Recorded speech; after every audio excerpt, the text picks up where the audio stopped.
Hello दोस्तों, आप सभी का स्वागत है मेरे चैनल स्टडी एंड अपडेट में। जैसा कि आपने मेरा थंबनेल देखा ही होगा, इस वीडियो में हम बात करने वाले हैं स्टाफ सिलेक्शन कमीशन के बारे में। आप जैसा कि सभी जानते हैं, स्टाफ सिलेक्शन कमीशन ने विभिन्न बहुत सारे पदों पर आवेदन आमंत्रित किए हैं। तो इस वीडियो में हम जानेंगे कि स्टाफ सिलेक्शन कमीशन ने किन किन पदों पर आवेदन आमंत्रित किए हैं, ऑनलाइन आवेदन करने की तारीख कब से है, साथ ही इसमें वैकेंसीज में कितने सीटें हैं, और जानेंगे कि इसकी शैक्षणिक योग्यता क्या है, एग्जाम आपको कितने प्रकार के एग्जाम देने होंगे, इसमें एज लिमिट क्या है, इसमें सिटीजनशिप क्या है। तो बिना कोई टाइम वेस्ट किए चलिए वीडियो को शुरू करते हैं। सबसे पहले इस वीडियो में हम देखेंगे कि स्टाफ सिलेक्शन कमीशन ने किन किन पदों के लिए आवेदन आमंत्रित किया है। तो चलिए देखते हैं। बीएसएफ बॉर्डर सुरक्षा बल, सीआईएसएफ केंद्रीय औद्योगिक सुरक्षा बल, आईटीबीपी भारतीय तिब्बतन सीमा पुलिस, एसएसबी सैन्य सुरक्षा बल, एसएसएफ सचिवालय सेक्रेटरी फोर्स, असम राइफल में राफेल में। हम देखते हैं ऑनलाइन एप्लीकेशन के बारे में कि हम कब से आवेदन करना प्रारंभ कर सकते हैं। तो जैसे देख सकते हैं, आप 17 जुलाई से 31 अगस्त तक आप आवेदन कर सकते हैं। यदि उसके पश्चात हम देखते हैं आप ऑनलाइन आवेदन कर चुके हैं लेकिन किसी कारणवश अपने फीस का भुगतान नहीं किए हैं, तो उसके लिए भी एक तिथि घोषित की गई है जिसमें आप अपनी फीस का भुगतान कर सकते हैं। आइए देखते हैं। अपना आप लास्ट ऑनलाइन पेमेंट का भुगतान है वह 2 सितंबर तक कर सकते हैं। यदि आप अपना फीस का भुगतान ऑनलाइन माध्यम से नहीं करना चाहते हैं तो आप अपने फीस का भुगतान चालान के माध्यम से भी कर सकते हैं। लेकिन इस बात का ध्यान रखेंगे कि जो आपका जो चालान है वह 4 सितंबर तक जारी हो जाना चाहिए। 4 सितंबर के बाद का जारी हुआ चालान मान्य नहीं रहेगा।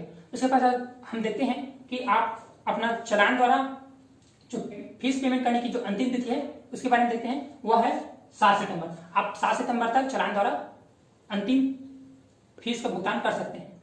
अब हम देखते हैं वैकेंसीज के बारे में। जो वैकेंसीज हैं उसे कैटेगरी वाइज बांट दिया गया है।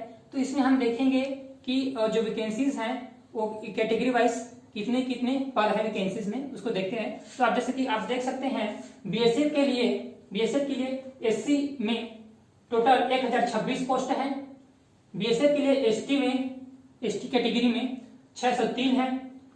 ओबीसी के लिए आप देख सकते हैं 1453 और ईडब्ल्यूएस में 641 पोस्ट है और अनरिजर्व में 2690 पोस्ट हैं। उसके पश्चात आगे बढ़ते हैं। हम देखते हैं सीआईएसएफ में। जो सीआईएसएफ के लिए है वह एससी कैटेगरी के लिए 1133 पोस्ट, एसटी के लिए 786 पोस्ट, ओबीसी के लिए 1714 पोस्ट, ईडब्ल्यूएस में 760 पोस्ट और अनरिजर्व में 3217 पोस्ट। उसके पश्चात आगे हम देखते हैं एसएसबी के लिए, सशस्त्र सुरक्षा बल के लिए देखते हैं।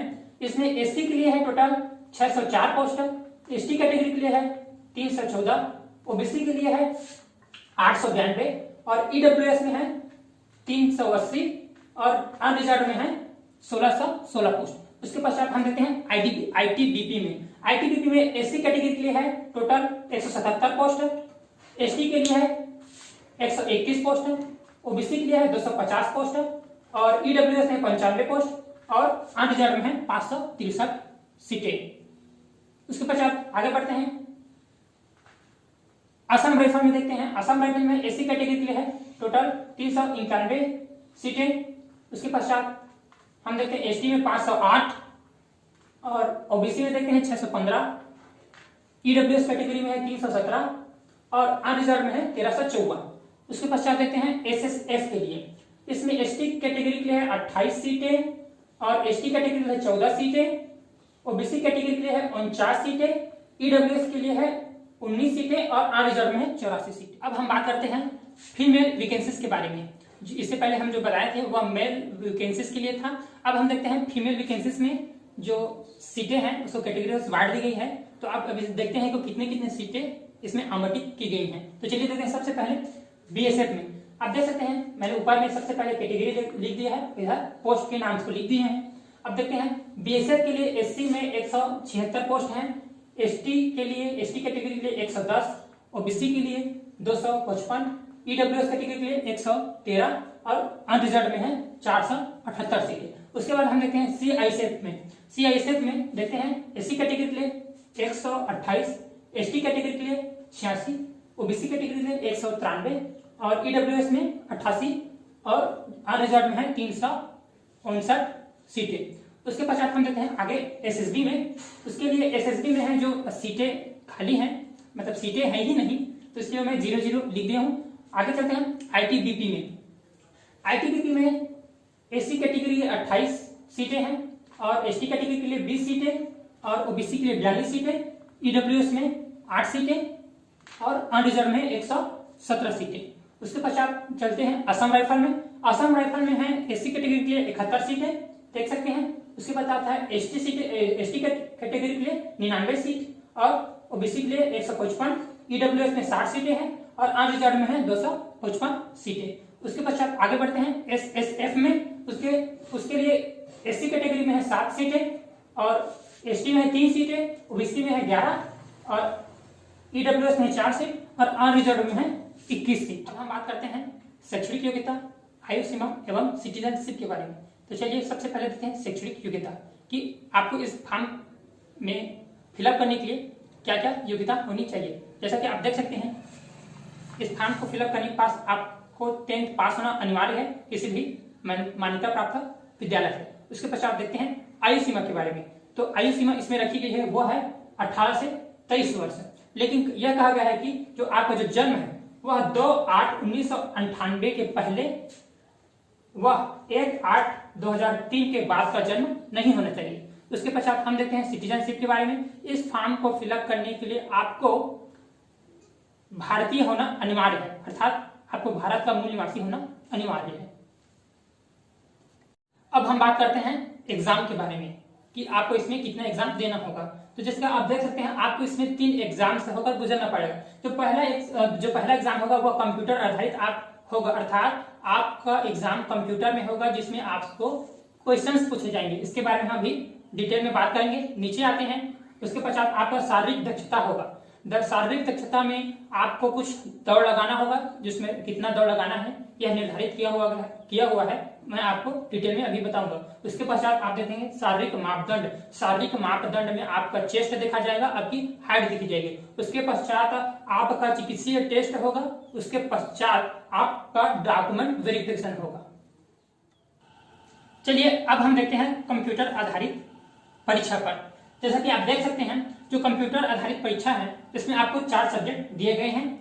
इसमें टोटल 100 क्वेश्चंस होंगे जो 100 नंबर के होंगे और इस परीक्षा के लिए आपको टोटल 90 मिनट का टाइम दिया जाएगा। तो चलिए देखते हैं विस्तार से। तो आप देख सकते हैं इसमें 4 सब्जेक्ट हैं। तो पहले सब्जेक्ट के बारे में देखेंगे। इसमें आप देख सकते हैं जनरल इंटेलिजेंस एंड रीजनिंग होंगे, तो जिसका 25 क्वेश्चन होगा और 25 नंबर का होगा। उसके बाद देखते हैं general knowledge and general awareness. आप देख सकते हैं यह भी 25 क्वेश्चन है इसमें भी और 25 नंबर का होगा।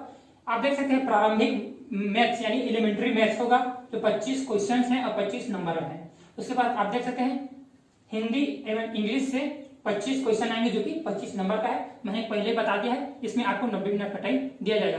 एक बात का विशेष ध्यान रखेंगे कि इसमें नेगेटिव मार्किंग भी है। आपके गलत आंसर्स पर 0.25 का नेगेटिव मार्किंग इसमें रखा गया है। और इसमें यह बात भी बताई गई है कि इसमें परीक्षा का पुनर्मूल्यांकन या पुनर्गणना नहीं होगा। अब हम देखते हैं शारीरिक दक्षता परीक्षा के बारे में।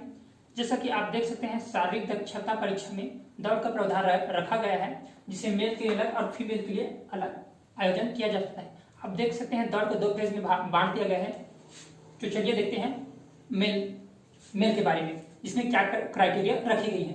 तो आप देख सकते हैं मेल के लिए फर्स्ट फेज में 5 किलोमीटर का जो रन रखा गया है उसके लिए टाइमिंग दी गई है 24 मिनट की। उसके बाद दूसरे फेज में 1.6 किलोमीटर की लंबाई दी गई है जिसको कवर करना होता है 6.5 मिनट में। आप देखते हैं फीमेल के बारे में कि क्या क्राइटेरिया रखी गई है।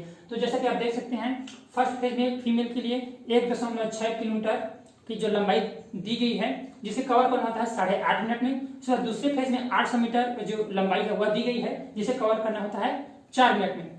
दूसरी यह महत्वपूर्ण जानकारी मैं बता दूं कि ऐसे महिला अभ्यर्थी जो इस पेपर में शामिल हो रहे हैं उसको 12 सप्ताह से अधिक की प्रेगनेंसी है, तो ऐसे महिला अभ्यर्थी इस पेपर से वंचित हो जाएंगे या उसको कर दिया जाएगा। उसके डिलीवरी के 6 सप्ताह पश्चात उसके चिकित्सीय जांच कराया जाएगा। यदि वह फिट पाया जाता है तब वह इस पेपर को पुनः दे सकता है।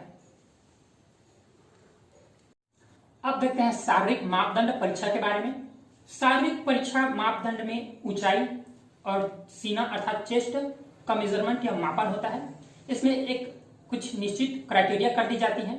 तो चलिए देखते हैं पुरुष के लिए ऊंचाई में एवं महिला के लिए ऊंचाई में क्या क्राइटेरिया रखी गई है। तो आप देख सकते हैं एक सामान्य पुरुष के लिए ऊंचाई में जो क्राइटेरिया रखी गई है वो है 170 सेंटीमीटर और महिला के लिए रखी गई है 157 सेंटीमीटर की हाइट में है। उसके पश्चात चेस्ट का आगे देखेंगे। उसके पश्चात मैं बताना चाहूंगा कि विभिन्न क्षेत्रों के जनजातियों एवं जातियों को एक विशेष प्रकार की छूट दी जाती है ऊंचाई में, वो देखते हैं। जैसे कि आप देख सकते हैं संपूर्ण क्षेत्र के एसटी के लिए, एसटी जो लोग हैं उनके लिए एक अलग क्राइटेरिया रखी गई है। जैसे कि आप देख सकते हैं 162.5 सेंटीमीटर पुरुष के लिए रखी गई है और 150 सेंटीमीटर महिला के लिए रखी गई है। उसके पश्चात आगे बढ़ते हैं। पूर्वोत्तर राज्य के एसटी लोगों के लिए एक अलग क्राइटेरिया है। जैसे देखते हैं 157 सेंटीमीटर पुरुष के लिए, 147 सेंटीमीटर महिला के लिए। उसके पश्चात वामपंथी अग्रवादी जो जनजाति या एसटी है उनके लिए अलग रखा गया है, 160 सेंटीमीटर पुरुष के लिए, 147.5 सेंटीमीटर महिला के लिए। आगे बढ़ते हैं।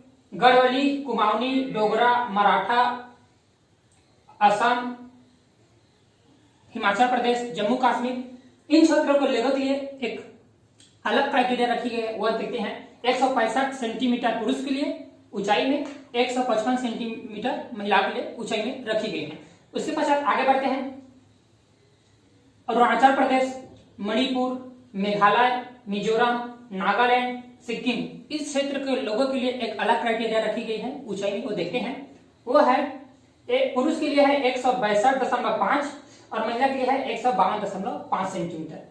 आगे जैसे देख सकते हैं जो गोरख क्षेत्र होते हैं उन गोरख क्षेत्र के लोगों के लिए एक अलग प्रकार की जो ऊंचाई में क्राइटेरिया रखी गई है वह है 157 सेंटीमीटर पुरुष के लिए, 152.5 सेंटीमीटर महिला।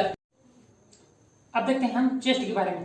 तो जैसे कि ऊंचाई में जैसा कि क्राइटेरिया रखा गया था महिला पुरुष के लिए अलग अलग, उसी प्रकार चेस्ट के लिए भी एक क्राइटेरिया तय की गई है। लेकिन इसमें ये क्या होता है, केवल पुरुषों के लिए यह चेस्ट के में जो क्राइटेरिया रखी जाती है महिलाओं के लिए नहीं रखी जाती है। तो चलिए देखते हैं पुरुषों के लिए चेस्ट में क्या क्राइटेरिया रखी गई है। तो जैसे कि आप देख सकते हैं पुरुषों के लिए चेस्ट में जो क्राइटेरिया है वह 80 सेंटीमीटर, उनका जो चेस्ट है वह 80 सेंटीमीटर का होना चाहिए और बिना फुलाए होना चाहिए 80 सेंटीमीटर। फुलाने के पश्चात हो वह 5 सेंटीमीटर अधिक होना चाहिए।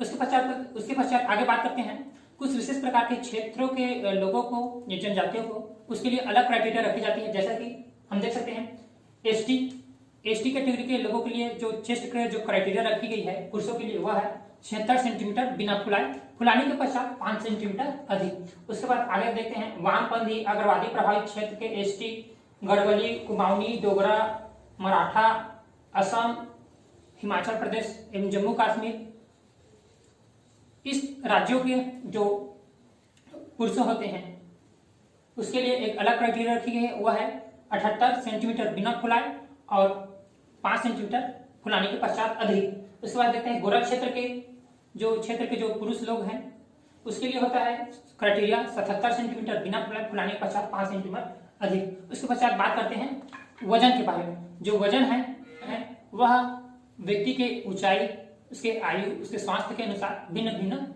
हो सकता है। उसके पश्चात वीडियो में आगे बढ़ते हैं। इस एप्लीकेशन की फी के बारे में बात करते हैं। जो है सामान्य वर्ग के लोगों के लिए फीस है 100 रुपये रखी गई है और एससी एवं एसटी के लिए यह निःशुल्क है। चलिए बात करते हैं एक महत्वपूर्ण टॉपिक के बारे में।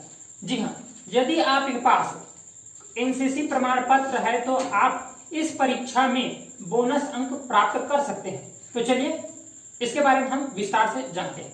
जैसा कि आप देख रहे हैं, यदि आपके पास एनसीसी का ए टाइप का कोई प्रमाण पत्र है तो आप इस परीक्षा में 2% तक का बोनस अंक प्राप्त कर सकते हैं। यदि आपके पास एनसीसी का बी टाइप का प्रमाण पत्र है तो आप इस परीक्षा में देख सकते हैं 3% तक का बोनस अंक प्राप्त कर सकते हैं। यदि आपके पास सी टाइप का कोई एनसीसी का प्रमाण पत्र है तो आप 5% तक का बोनस अंक प्राप्त कर सकते हैं। इस सुविधा का लाभ आप डॉक्यूमेंट वेरिफिकेशन के समय उठा सकते हैं। आपको डॉक्यूमेंट वेरिफिकेशन के समय में बताना होगा कि मेरे पास एनसीसी का मूल जो प्रमाण पत्र है ऐसा करके आपको क्लेम करना होगा। यदि आपको हमारा वीडियो पसंद आया हो तो हमारे चैनल को सब्सक्राइब करें, वीडियो को लाइक करें और कमेंट में बताएं कि आपको हमारा वीडियो कैसा लगा।